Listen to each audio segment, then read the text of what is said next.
Hi வணக்கம் மக்களே. இன்னைக்கு நம்ம இந்த வீடியோவில் ஃபைட்டர் படம் எப்படி இருக்குது அப்படின்னு தான் பார்க்க போகிறோம். முதல்ல இந்த படத்தோட கதை என்னன்னு பார்த்துடலாம். அதாவது ஸ்ரீநகரில் இருக்கிற இந்தியாவோட பலம் வாய்ந்த ஏர்ஃபோர்ஸ் பேஸை அழிக்கிறதுக்காக பாகிஸ்தான் தீவிரவாதிகள் பிளான் பண்ணுறாங்க.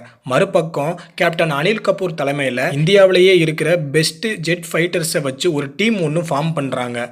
அந்த டீமில் தான் நம்ம ஹித்திக் ரோஷனும் இருக்கார், நம்ம ஹீரோயின் தீபிகா படுகோனும் இருக்காங்க.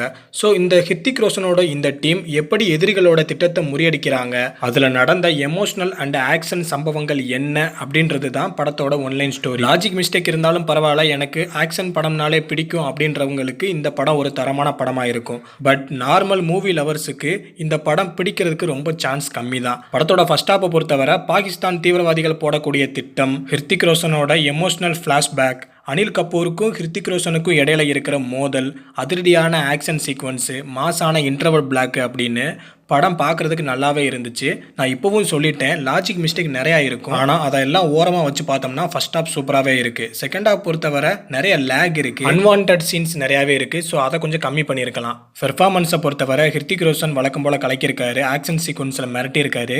தீபிகாவும் அவங்களுக்கு டஃப் கொடுத்து நடிச்சிருக்காங்க, சூப்பராகவே பண்ணியிருக்காங்க. ஆல்ரெடி இந்த சித்தார்த் ஆனந்த் அப்படின்ற டைரக்டர் பதான், வார் அப்படின்னு 2 பிளாக் பஸ்டர் படங்களை கொடுத்துருக்காரு.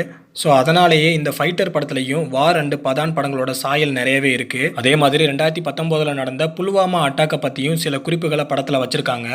Army fight scene and air force fight scene இதெல்லாம் பார்க்குறதுக்கு ரொம்ப மிரட்டலாக இருக்குது. விஎஃப்எக்ஸ் எல்லாம் பக்காவாக பண்ணியிருக்காங்க. ஸோ ஓவராலாக பார்க்கும்போது இந்த ஃபைட்டர் படம் ஒன் டைம் வாட்சபிள் படமாக வெளிவந்திருக்கு. ஸோ படம் என்னை பொறுத்த வரைக்கும் ஆவரேஜும் இல்லாமல் சூப்பர் ஹிட் படமாகவும் இல்லாமல் மறுபடியும் பதானையும் வாரையும் பார்த்த ஒரு ஃபீல் எனக்கு கொடுத்துச்சு. ஸோ ஃபைட்டர் படத்தை பார்க்காதவங்க கண்டிப்பாக படத்தை பாருங்கள். படம் பார்த்துட்டு உங்களுக்கு அந்த படம் பிடிச்சிருக்கா இல்லையான்னு கமெண்ட் பாக்ஸில் வந்து கமெண்ட் பண்ணுங்கள். நம்மளோட விமர்சனம் பிடிச்சிருந்தா மறக்காமல் நம்ம சேனலை சப்ஸ்கிரைப் பண்ணி வச்சுக்கோங்க.